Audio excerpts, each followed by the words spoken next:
Medical college కట్టలేదు. ఇవాళ యాదగిరి గుట్ట మీద కాంట్రాక్టులు ఇచ్చి ఎవరికి మెక్కినరో ఇవాళ మీకు అందరికీ తెలుసు. నేను ఆరోపణలు చేయదలుచుకోలేదు, దేవుడిని వివాదాలకు రాజకీయాలకు లాగదలుచుకోలేదు. కానీ అది ఊరికే పోయిందా? యాదగిరిగుట్ట లక్ష్మీ నరసింహస్వామి దగ్గర జరిగిన అపచారానికి మూల్యం చెల్లించలేదా? మన ప్రభుత్వం ఏర్పడ్డ నాడే బొక్కవోర్ల పడి మక్కెలి ఇరగలేదా? మీకు తెలియదా? చేసిన పాపాలు ఎక్కడికి పోవు, మన ఎంబడే వస్తూనే ఉంటాయి నీడలాక.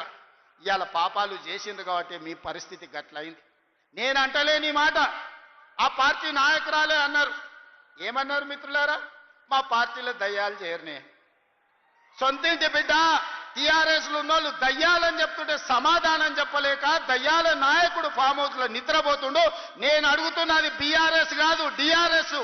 డిఆర్ఎస్ అంటే దయ్యాల రాజ్య సమితి. అది ఇయాల అది భారత రాష్ట్ర సమితి కాదు, అది దయ్యాల రాజ్య సమితి. అందుకే ఇవాళ ఈ వేదిక మీద నుంచి తెలంగాణ ప్రజలకు నేను మాట ఇస్తున్నా, అవి దయ్యాలు కాదు, కొరివి దయ్యాలను వాళ్ళని పొలిమేర్లు దాటే వరకు తరిమి కొట్టే బాధ్యత 4 కోట్ల తెలంగాణ ప్రజల తరఫున మీ సోదరుడిగా నేను ఆ బాధ్యత తీసుకుంటా. ఖచ్చితంగా ఈ కొరివి దయ్యాలను పొలిమేర్లు దాటే వరకు తరిమి కొట్టాలి. దాంట్లో మీ సహకారం ఉండాలి. నల్గొండ బిడ్డలు ముందు బాగానే నిలబడాలి అని చెప్పి నేను మా మిత్రులకు విజ్ఞప్తి చేస్తున్నా. ఇవాళ మిత్రులారా, నేను ప్రభుత్వ ఉద్యోగుల గురించి చర్చించినాం. ప్రభుత్వ ఉద్యోగుల సమస్యల్ని పరిష్కరించాలనే ప్రయత్నం చేసినాం. వాళ్ళ డిఏల సంగతి, వాళ్ళ సమస్యల సంగతి మా బట్టి విక్రమార్క గారు, మా నాయకులు శ్రీధర్ బాబు గారు అందరు చర్చించి ఒక కొలిక్కు పట్టుకొచ్చినాం. ఇవాళ మాట్లాడుతున్నాడు వాళ్ళ సమస్యలు మీరు పరిష్కరించలేదని. వాళ్ళందరేమో హర్షం వ్యక్తం చేసింది. ఈ ప్రభుత్వ ఉద్యోగులను కుటుంబ సభ్యులుగా భావించి మా సమస్యలను పరిష్కారానికి ముందుకు వచ్చిండ్రు. మనస్ఫూర్తిగా ధన్యవాదాలు తెలియజేస్తున్నామని. సరే, ఆరోపణలు ప్రత్యారోపణలు పక్కన పెట్టండి. నేను ఇవాళ ఈ వేదిక మీద నుంచి 5 లక్షల తెలంగాణ ప్రభుత్వ ఉద్యోగులను అడుగుతున్నా, వాళ్ళ సతీమణులను నేను అడుగుతున్నా మీ సోదరుడుగా. అక్క, అవ్వ, అమ్మ, 10 ఏళ్ల చంద్రశేఖరరావు ముఖ్యమంత్రిగా ఉన్నప్పుడు ఏనాడైనా 1వ తారీఖు నాడు మీ ఆయన జీతాలు ఖాతాలో పడ్డాయా? నెల జీతం 1వ తారీఖు నాడు వస్తే వచ్చే ఎన్నికల్లో నాకు ఓటెయ్యకండి.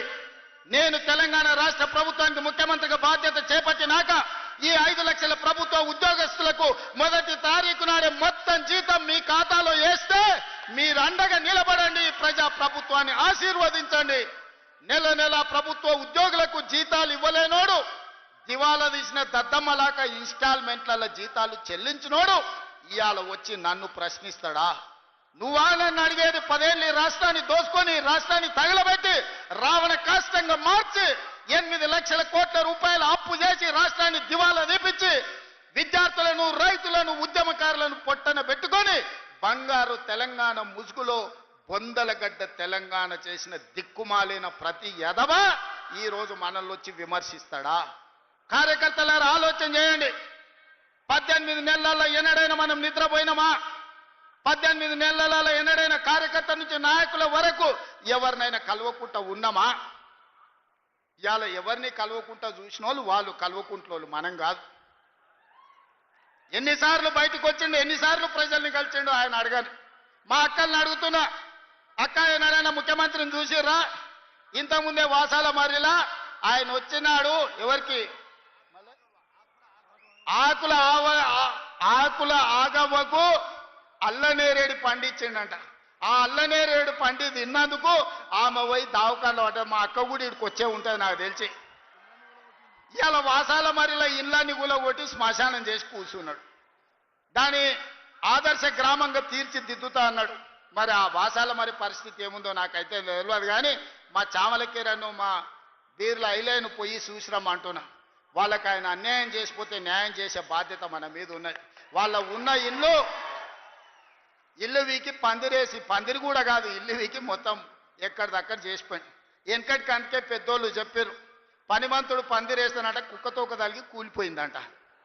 ఇవాళ వాసాల మరిలా ఈయన ఇట్ల గీసి అట్ల గీసి ఫామ్ హౌస్కి ఇట్లకెళ్ళ రోడ్ వేసుకోనికి అన్ని నక్కజిత్తుల వ్యవహారాలతోటి ఈరోజు ఎర్రవల్లి ఫామ్ హౌస్కి ఇక్కడి నుంచి రోడ్ వేసుకోనికే వాసాల మర్రిని మొత్తం కుప్ప కూర్చిపోయి శ్మశానం లాగా చేసిండు. మరి నాకైతే బాధ్యత ఉంది కదా. ఆయన అల్లకల్లోలం చేసినా ఆగమాగం చేసినా అన్నిటిని సరిదిద్దాలన్న ఆలోచనతోటి ఇవాళ రైతులను కావచ్చు, ఆడబిడ్డ మహిళల్ని కావచ్చు, విద్యార్థులను కావచ్చు, నిరుద్యోగ యువకులను కావచ్చు, ఉద్యమకారులను కావచ్చు, దళితులను కావచ్చు, గిరిజనులను కావచ్చు, ఆదివాసులను కావచ్చు, మైనారిటీలను కావచ్చు, వీళ్ళందరి కష్ట సుఖాలు తెలుసుకొని విధి విధానాలు తయారు చేసి ఇవాళ వాళ్ళందరినీ అభివృద్ధి పాఠం వైపు నడిపించాలని నేను ప్రయత్నం చేస్తున్నాను. మిత్రులారా, నేను ఇవాళ సూటిగా అడుగుతున్న నిరుద్యోగ యువకులను, వచ్చిన మొదటి సంవత్సరంలోనే 60,000 ప్రభుత్వ ఉద్యోగ నియామకాలు చేపట్టి ఈ దేశంలోనే మొట్టమొదటి రాష్ట్ర